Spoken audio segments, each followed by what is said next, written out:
en débattant des enjeux de société.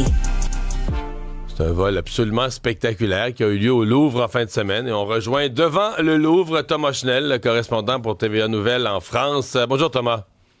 Bonjour Mario, bonjour tout le monde. Inimaginable là, le caractère précieux de ce qui a été volé. Ah non, mais c'est le casse du siècle qui s'est déroulé hier matin, là où je me trouve.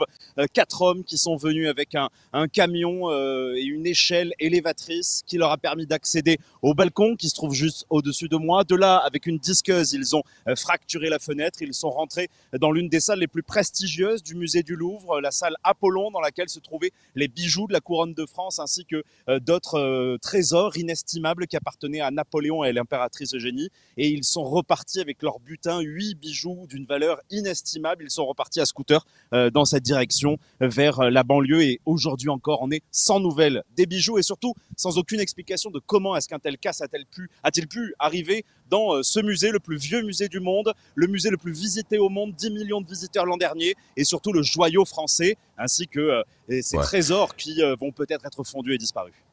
Thomas, l'un des trésors, là, je pense la couronne de l'impératrice Eugénie a été retrouvée. Est-ce qu'ils l'ont tout simplement échappé? Qu'est-ce qui s'est passé? Qu'est-ce qu'on comprend?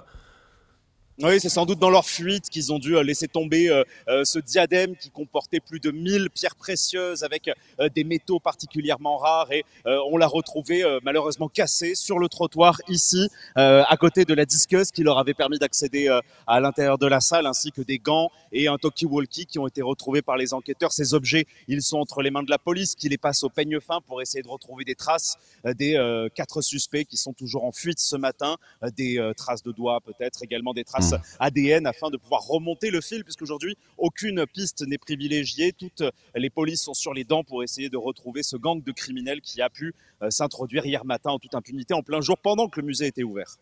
Ouais. Personne n'a été. Les gens qui visitaient cette salle-là, est-ce qu'ils ont donné leurs impressions? Est-ce qu'ils ont eu peur? Est-ce que certains ont été bousculés? Parce que le musée était ouvert, donc les gens se promènent dans les salles. Ceux qui étaient près de ces objets-là, qui ont vu entrer les malfaiteurs, comment ils ont commenté la chose? Oui, effectivement, on a commencé à avoir des témoignages. Il y avait en tout 2000 personnes qui étaient en train de visiter le musée à cette heure-ci, quelques dizaines sans doute autour de ces salles qui sont très importantes parce qu'elles se trouvent à côté de la salle où il y a notamment la Joconde de Léonard de Vinci. Ils ont pu filmer d'ailleurs l'entrée des malfaiteurs dans le musée ainsi que le moment où ils brisaient les vitrines pour récupérer les bijoux.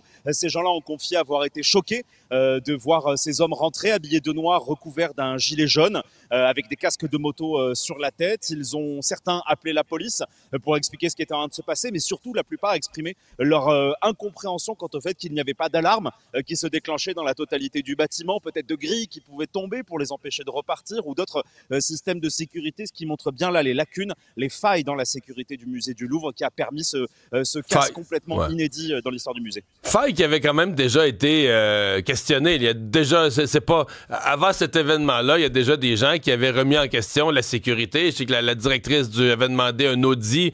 La question de la sécurité du Louvre, on tombe pas complètement des nues là, ce matin. Non, effectivement, c'est quelque chose qui est su depuis plusieurs dizaines d'années au musée du Louvre, c'est que, nous ne savons pas protéger les œuvres qui se trouvent dedans. 35 000 œuvres qui ne sont pas protégées toutes par des caméras, par exemple dans l'aile du Louvre, l'aile Apollon, où se trouvaient ces bijoux-là, où a eu lieu le cambriolage. 30% des pièces ne sont pas munies de caméras de vidéosurveillance. Il y avait eu une grève d'ailleurs des employés pendant le mois de juin dernier pour alerter sur ces manques de sécurité. Là, la directrice du Louvre, Laurence Descartes, va vraiment être mis sur le grill et va devoir répondre de ces accusations-là, puisqu'il faut rappeler que le musée est doté d'un budget de 323 millions d'euros, c'est-à-dire un peu plus de 500 millions de dollars canadiens.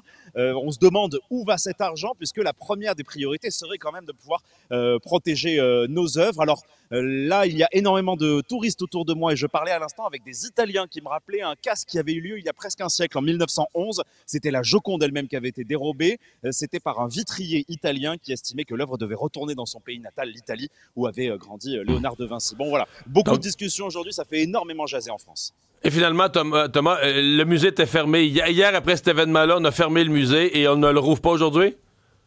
Non, effectivement, ils étaient des centaines à se presser ce matin à faire la queue puisqu'il faut rentrer sur le musée du Louvre avec une réservation et finalement l'information est tombée vers 9h30 heure de Paris où le musée ne rouvrira pas pour la journée. On imagine qu'il y a voilà des dizaines d'enquêteurs spécialistes en train d'essayer de relever des traces à l'intérieur des salles où ont lieu le braquage. On va voir s'il va rouvrir demain peut-être. En tout cas, c'est une vraie stupéfaction ici en France. Emmanuel Macron lui-même a promis que l'on retrouverait ces bijoux-là. Le président de la République qui s'est donc impliqué après avoir entendu les prises de parole de la ministre de la Culture qui est responsable du lieu, ainsi que du ministre de l'Intérieur qui est responsable de la sécurité. Thomas Chenel, merci d'avoir été avec nous. Merci Mario, à bientôt.